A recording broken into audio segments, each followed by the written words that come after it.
நான் திரும்ப திரும்ப விஜய்க்கு அழைப்பு விடுக்கிறேன். உங்கள் புஷ்ஷானதை அனுப்புங்க, இல்லை உங்கள்ட்ட புதுசாக வந்து சேர்ந்துருக்க ஆட்களை அனுப்புங்க, என்னோட நேருக்கு நேர் விவாதம் வைங்க. நீ உங்களுக்கு என்ன தெரியுது தெரியலங்கிறத நான் பட்டவர்த்தனம் மக்கள் மன்றத்தில் வைக்கிறேன்.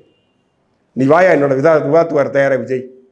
நீ பெரிய நடிகனாக இருக்கலாம், நீ அரசியல்வாதியே இல்லை. நீ டுபாக்கூர், திமுகவின் கைக்கூலி, உதயநிதியின் கைக்கூலி, மு.க. ஸ்டாலின் கைக்கூலியாக இருந்துக்கிட்டு உன் பாஸ் எதிர்க்கிறதெல்லாம் நீ எய்த்துக்கிட்டு இருக்க.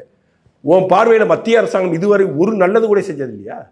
2014க்கு முன்னாடி இருந்த விமான நிலையங்கள் எவ்வளவு, இப்போ இருக்கிற விமான நிலையங்கள் எவ்வளவு? 2014க்கு முன்னாடி இருந்த மருத்துவக் கல்லூரிகள் எவ்வளவு, இப்போ 2024 இருக்கக்கூடிய மருத்துவக் கல்லூரிகள் எவ்வளவு?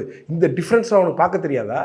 2014க்கு முன்னாடி இராணுவத்துறை அமைச்சர் ஏ.கே. ஆண்டனி பாராளுமன்றத்தில் ஆயுதம் வாங்க எங்கள்கிட்ட காசே இல்லைன்னாரு.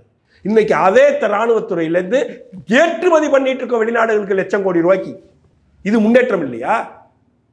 காஷ்மீர் பிரச்சனை 370 எடுத்தப்ப இஸ்ராயலுக்கு எதிரானதுன்னு நானா? இன்னைக்கு அங்கே வந்து வருமானம் உயர்ந்திருக்கிறது, கல்லறிகள் நிறுத்தப்பட்டிருக்கிறது, மாணவர்கள் பள்ளிக்கூடம் போகிறாங்க.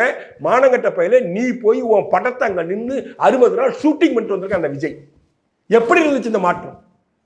2004 ஒரு நாள் காஷ்மீர் போய் படப்பிடிப்பு நடத்த முடியுமா? அது இஸ்ராயலுக்கு எதிராக. இங்கே ஒன்றும் இல்லை சார், இஸ்லாமிய மதவெறியை தூண்டி இவங்க ஓட்டுவாங்க. அதுக்காக என்ன வேணாலும் செய்வானுங்க. 370 இருந்த வரைக்கும் இதெல்லாம் சாத்தியமாக இருந்ததா? 370 இருக்கிற வரைக்கும் இதெல்லாம் சாத்தியமாக இருந்துச்சா? இல்லை.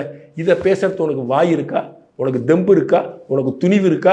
நீயே போய் உன் படத்தை நடிச்சிட்டு வந்தில்லை காஷ்மீரில். இதுக்கு இந்த மாற்றத்தை யாரா கொண்டு வந்தா? தானை தலைவன் தங்க தமிழன் தமிழின காவலன் நரேந்திர மோடி கொண்டு வந்தார்.